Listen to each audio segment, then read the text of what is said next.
আসসালামু আলাইকুম, স্বাগতম সবাইকে। আজ আমরা আলোচনা করব কিভাবে হাট থেকে কেনা পেঁপে গাছ আমাদের পারিবারিক সবজি বাগানে সঠিকভাবে রোপণ করব এবং এর যত্ন নেব।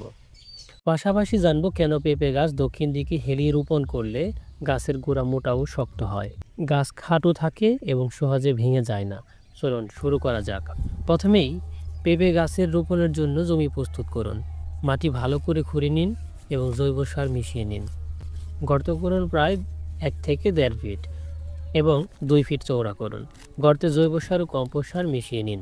এবার গাছ রোপণের সময় বিশেষ একটি কৌশল অনুসরণ করুন। পেঁপে গাছকে দক্ষিণ দিকে হেলিয়ে রোপণ করুন। এর ফলে গাছ পর্যাপ্ত সূর্যালোক পাবে এবং গোড়া মোটা ও শক্ত হবে। গাছ খাটো থাকবে, ফলে ফলন ভালো হবে এবং গাছ সহজে ভেঙে যাবে না। গাছ রোপণের পর হালকা করে মাটি চেপে দিন এবং পানি দিন। 15 দিন বয়সী পেঁপে গাছ দেখতে কেমন হয়? এ সময় গাছের উচ্চতা প্রায় 6 থেকে 8 ইঞ্চি হবে এবং 4 থেকে 5টি নতুন পাতা গজাবে।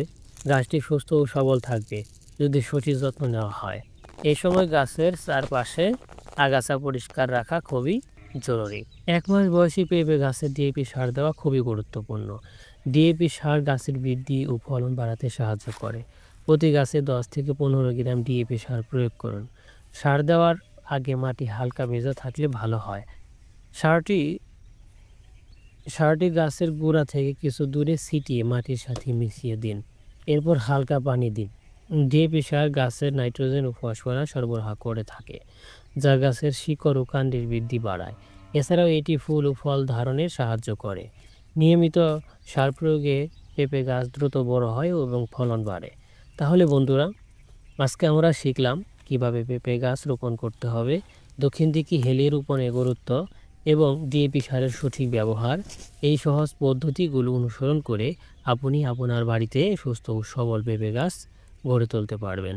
ভিডিওটি ভালো লাগলে লাইক, শেয়ার এবং আমাদের চ্যানেলটি সাবস্ক্রাইব করতে ভুলবেন না।